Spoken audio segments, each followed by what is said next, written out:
और रिंदा वो गैंग है जो कि आर्म सप्लाई करता है। अब जैसे मूसेवाला मर्डर हुआ, मूसेवाला मर्डर में लॉरेंस बिश्नोई और जग्गू भगवानपुरिया, गोल्डी बरार, इन सब ने शूटर्स भेजे। 6 शूटर्स थे, 2 को पंजाब पुलिस ने मार दिया और 4 को पकड़ा गया। दिल्ली पुलिस ने पकड़ा 3 को, 1 को वो जॉइंट ऑपरेशन हुआ। उन चारों ने के जो वेपन थे वो आज तक नहीं रिकवर हुए। तो अब वो केस ही नहीं प्रूव होना उसका जब तक मर्डर वेपन नहीं मिलता। वो जो वेपन थे वो रिंदा ने सप्लाई किए थे थ्रू समवन जिनको जींद हरियाणा में सप्लाई हुए। और इनका ये ब्रीफ था भी कुछ भी हो जाए, मर्डर करने के बाद वापस जाओगे और आप ये गैंग्स वहीं पे एक बंदे आएगा उसको डिपॉजिट करोगे, और वो दे दिए उन्होंने। वो जो उन चारों ने जो वेपन्स यूज़ किए हैं वो कहाँ हैं, वो कहाँ से आए थे, कहाँ गए, ये किसी को नहीं पता। और वो पाकिस्तान के हैं। जो हरविंदर रिंदा है पाकिस्तान का, वो ही सब कुछ ये इसमें इन्वॉल्व है और वो गैंगस्टर को दे रहा है। रैंडम तो मार नहीं दिया सिद्धू मूसेवाले का झुकाव गैंगस्टर की तरफ, गन कल्चर को तो भी बढ़ावा देते थे अपनी फिल्मों में। क्यों, मतलब 2-3 पॉइंट आपको क्या लगा क्यों मारा? मतलब मेरा नहीं ये मानना है कि लॉरेंस बिश्नोई और बाकी शूटर्स तो पॉन है उसमें, मैं बिल्कुल पिन पॉइंट नहीं कर सकता बिकॉज आप जानते हो हम जर्नलिस्टों के पास एक लिमिटेड एक्सेस है। लेकिन सिद्धू मूसेवाला, पंजाब में ना एक हीरो कल्चर है। पंजाब में हमेशा हर पीरियड में एक हीरो रहा है और लोग उसको फॉलो करते रहे, राइट। कभी भिंडरांवाले था, कभी दीप सिद्धू था जो फार्म लॉज में दिल्ली में, बाद में उसका मिस्टीरियस एक्सीडेंट हो गया, उसकी भी अलग कहानी है। तो सिद्धू मूसेवाला और पंजाब के कल्चर में अगर आपने किसी एजेंसी ने, वो एजेंसी कोई भी हो सकती है, वो इंडिया की एजेंसी भी हो सकती है, वो पाकिस्तान की भी हो सकती है, वो रशिया की भी, अमेरिका भी, कोई भी एजेंसी हो सकती है। अगर उन्होंने पंजाब में अपना हीरो एस्टेब्लिश करना है तो जो एग्जिस्टिंग हीरो है उसको निकालना पड़ेगा। और पंजाब का एग्जिस्टिंग हीरो था सिद्धू मूसेवाला, जो यूथ को अपने पीछे लगा रहा था। हालांकि वो इलेक्शन हार गया, राइट, लेकिन इलेक्शन के उसके अलग फैक्टर्स होते हैं। तो सिद्धू मूसेवाला के बहुत एनिमीज बन गए, उसके लॉरेंस बिश्नोई गैंग बन गया उसका, बिकॉज उसने कांग्रेस ज्वाइन कर ली तो Khalistani, because Khalistanis are against Congress. 84 riots के लिए कांग्रेस को अभी भी जिम्मेवार माना जाता है। हालांकि कांग्रेस की सरकार भी बनी उसके बाद, कई बारी सरकार बन गई, लेकिन सेंटिमेंट है कि सरदार जो सिख कम्युनिटी, जो स्ट्रॉन्ग पंथिक सिख कम्युनिटी, हार्डलाइनर्स हैं, वो कांग्रेस के खिलाफ। तो वो भी कहते थे कि सिद्धू मूसेवाला कांग्रेस के साथ चला गया। तो ये 3-4 थ्योरीज हैं उसकी। आप देखो कि सडनली जब ये सारी दीप सिद्धू को एलिमिनेट किया जाता है, सिद्धू मूसेवाला को एलिमिनेट किया जाता है, तो फिर उस हीरो की जगह कौन ले रहा है? Amritpal Singh. And he was no one. Amritpal Singh suddenly कैसे आ गया पंजाब में? वो सरदार है लेकिन उसके बाल कटे हुए थे, वो दुबई जाता है, ट्रांसपोर्ट में काम करता है, कुछ कहते हैं ड्राइविंग करता था। ड्राइविंग तो खैर सभी करते हैं वहाँ पे, कुछ कह रहे हैं ट्रांसपोर्ट मैनेजमेंट में था। और वो एक क्लब हाउस ऐप है, क्लब हाउस ऐप पे दीप सिद्धू का एक ग्रुप है और दीप सिद्धू वहाँ पे आके अपनी स्पीच देता है और लोग डिस्कशन करते हैं।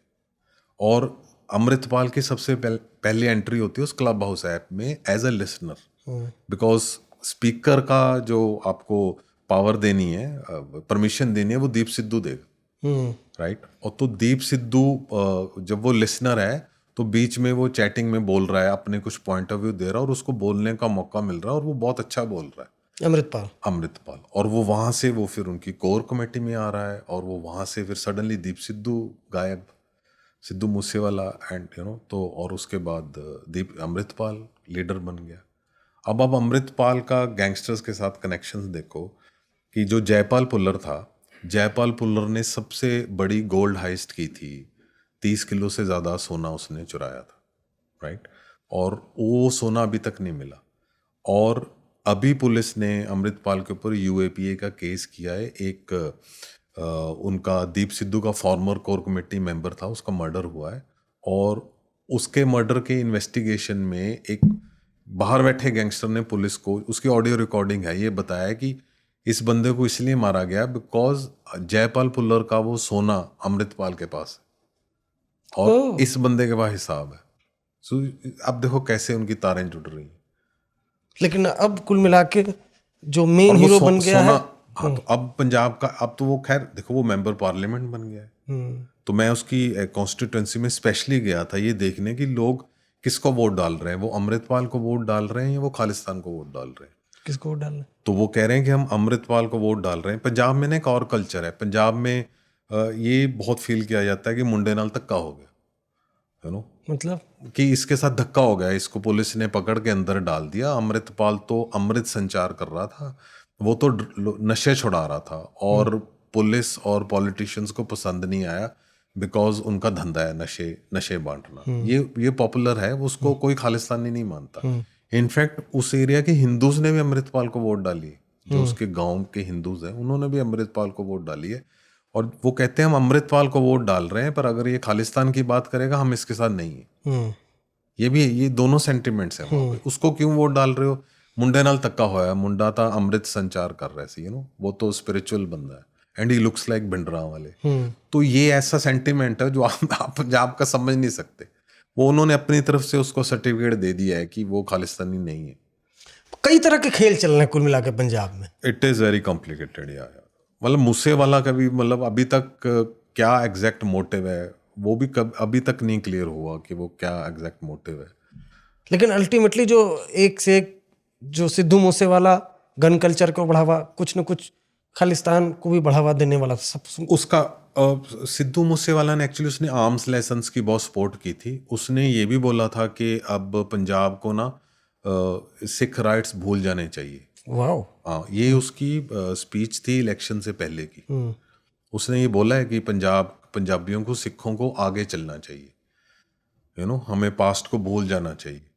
और फिर उसने जिस बात से जो क्या वो इसलिए तो नहीं बोला कि कांग्रेस में था इस वजह से? हाँ, यस, उसके बाद ही उसने, अच्छा, कांग्रेस ने उसके ऊपर 4 FIR की थी, और बाद में कांग्रेस ने ही उसको सिक्योरिटी दी थी, जो उसकी सिक्योरिटी फिर आम आदमी पार्टी ने विड्रॉ कर ली थी, राइट। सिद्धू मूसेवाला ने एक और बहुत कंट्रोवर्शियल बात की थी, जो उसका 295 सॉन्ग है ना। सो 295 सॉन्ग को मैं मानता हूँ कि वो उसका एक आइडियोलॉजी वाला बहुत मैच्योर सॉन्ग है। वो ना उस दहलीज पे पहुंच गया था कि वो बहुत इंटेलेक्चुअल सिंगर बन सकता था।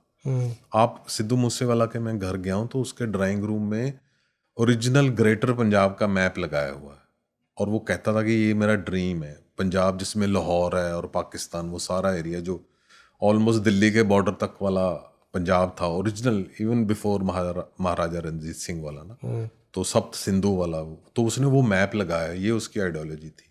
और वो जिस बात से उसकी कंट्रोवर्सी हुई है कि उसने 295 में बोला, 295 सेक्शन है IPC का, वो सेक्शन कहता है कि आपने किसी की रिलीजियस सेंटिमेंट्स को हर्ट किया है तो आपके ऊपर FIR हो सकते हैं, यू कैन बी अरेस्टेड, और अब तो it can be life imprisonment also. हालांकि डिमांड है कि कैपिटल पनिशमेंट होनी चाहिए।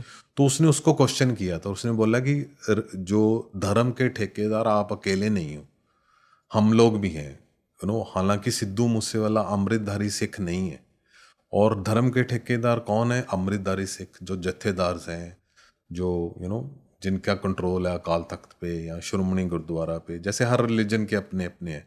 तो उसने उनको क्वेश्चन किया है, और 5 दिन बाद उसका मर्डर हो जाता है। तो लॉरेंस बिश्नोई, मैं बिलीव करता हूँ कि वो एक बहुत बड़ी कॉन्स्पिरेसी का छोटा हिस्सा है। तो फिर हो सकता है इसके पीछे खालिस्तानी भी हो। इसके रिंदा का तो नाम है चार्जशीट में कि उसने सप्लाई किए, उनका पूरा नाम है उसमें कि वेपन्स वहां से आए हैं। सबके अपने अपने स्टेक हैं, इधर लॉरेंस का अपना स्टेक है, सबके अपने अपने अपना स्टेक है। और मैं बहुत कीनली वॉच कर रहा हूँ, आप भी करना, जो सिद्धू मूसेवाला का मर्डर ट्रायल है, बिकॉज लॉरेंस बिश्नोई और जग्गू भगवानपुरिया ने अपनी स्टेटमेंट दे दिया कि हम तो इन्वॉल्व ही नहीं, हम तो जेल में बैठे हैं, हमारे पास ना फोन है ना कुछ और है। और इधर गोल्डी बरार का मैंने खुद इंटरव्यू किया था, और उसने बोला कि जी हम, हाँ, आपने किया था? हाँ, वो मैंने बोला कि उसने बोला कि, मैंने पूछा, उसने बोला कि 1-2 बार रिंदा के थ्रू बातचीत भी हुई थी, फिर समझौता हुआ था। फिर उसने बोला कि इसने सिद्धू मूसेवाले ने एक को गोली मारी थी, लेकिन वो गोली वो मोहल्ले का इंसिडेंट था, वो कभी ऑन रिकॉर्ड ही नहीं आया वो भी बोला। लेकिन सबके जो वो है ना, जो इंटरव्यू करता हूँ मैं, जो वो मुझे पचते नहीं है, सबके अपने अपने। अब क्या इसके पीछे खेल है? हर किसी का सच अलग है, हर कोई ना कोई सच छुपा रहा है, दोनों बातें इसमें। अब बाद में एक बात ये भी आई, बाद में ये भी आई कि जो बब्बर खालसा ग्रुप थे उनकी आपस में लड़ाई हुई कि आपने एक सरदार को क्यों मारा। अच्छा। हाँ, उनका ये भी उनके बीच में ये भी है, ये पंजाब पुलिस की इंफॉर्मेशन है और आईबी की भी इंफॉर्मेशन है, बिकॉज वो एक सिख था जो सिखों को रिप्रेजेंट कर रहा था। दलजीत दोसांझ है, सिर पे पगड़ी है ना उसके, तो जहां वो जा रहा है तो सिख कम्युनिटी ही जा रही है ना, तो ऐसे ही सिद्धू मूसेवाला था। हालांकि दोनों की choice of theme of songs जमीन आसमान का फर्क है। दिलजीत दोसांझ गैंगस्टर्स के सॉन्ग नहीं करता, सतिंदर सरताज बड़ा नाम है, वो सूफी सॉन्ग्स करता है, और सिद्धू मूसेवाला तो टोटल गैंगस्टर्स वाले सॉन्ग करता था। लेकिन फिर भी वो एक सिख फेस तो था ना, तो ये बहुत हुआ है कि इसको गलत मारा गया।